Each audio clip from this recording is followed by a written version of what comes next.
Welcome to the Explainer. So, if you spent, literally any part of the last few years working right from your kitchen table, maybe balancing your laptop on a cereal box, you already know the ground is completely shifting beneath our feet.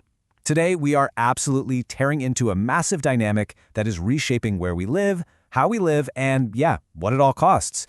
We are looking at the remote revolution, Suburban Real Estate Trends 2026, and we're drawing our information directly from the critical insights of real estate expert Leo Robles. This explainer is going to map out exactly what that shift looks like, breaking down these massive demographic movements and the brand new rules of real estate demand.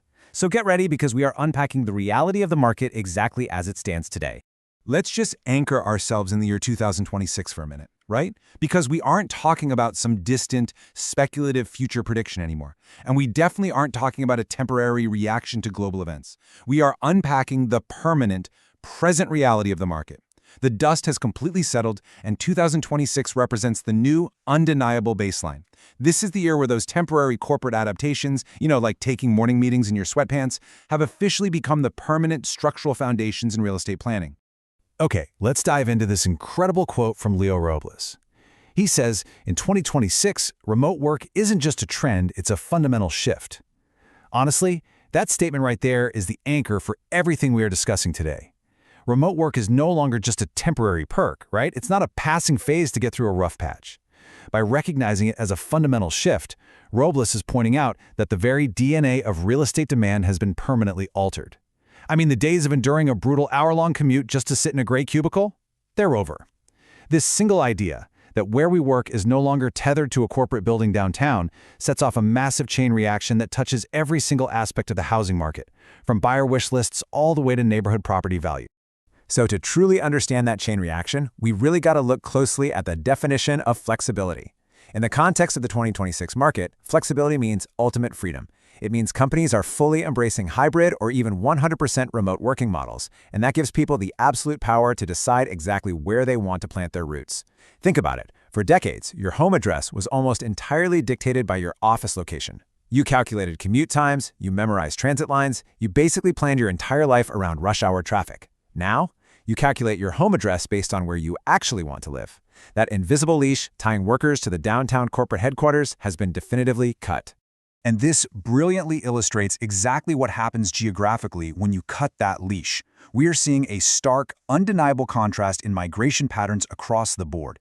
Dense urban centers, they're experiencing a continued exodus. People are simply packing up and leaving those tight, expensive city grids behind. Meanwhile, suburban and even exurban areas, those regions even further out than the traditional suburbs, they're acting like massive magnets, just pulling buyers in. We are mapping out a profound physical migration of buyers, moving away from crowded urban living and enthusiastically planting their flags in these outer rings. Which brings us to the absolutely vital question for anyone analyzing or participating in this market. What are buyers actually looking for now that they can live pretty much anywhere? Right? If the daily 30-minute commute is no longer the deciding factor for buying a house, what takes its place? This changes the entire calculus of buying a home. We have to pivot our narrative completely away from proximity to the office and dive straight into the specific, evolving lifestyle demands of these relocating workers. Now, what's really interesting about this slide is that Robles identifies three clear, non-negotiable amenities that now completely dominate the modern buyer's wish list. Number one, space to breathe. Without the city's geographical constraints tying them down, buyers just want room to stretch out, both indoors and outdoors. Number two, dedicated home offices. And we mean actual offices with doors that close, not a laptop balanced on a laundry basket in the corner of a guest bedroom. Because remote work is permanent, the workspace needs to be permanent too. And number three, immediate access to nature. The desire to step out of your front door and be near parks, walking trails, or open land has literally skyrocketed. These aren't just nice-to-haves anymore, guys. They are the primary foundational drivers of suburban real estate demand. Let's move on and see how this builds into a highly predictable economic domino effect playing out in the market right now. Step 1. Remote flexibility is fully embraced by the corporate world. That immediately leads to Step 2. The continued urban exodus as workers leave the dense cities for the suburbs, which triggers Step 3. A massive surge in demand for the space, the home offices, and the nature we just talked about. And finally, Step 4, the inevitable economic result of all this. Property values are driven up significantly in these highly desirable suburban pockets. You can clearly see how changing lifestyles naturally and forcefully push suburban property values higher. It's really just a simple, undeniable equation of supply and demand, fueled entirely by the remote work revolution. Now, for those of you working in the industry, it is time to pull out the magnifying glass and look closer at exactly why families are moving.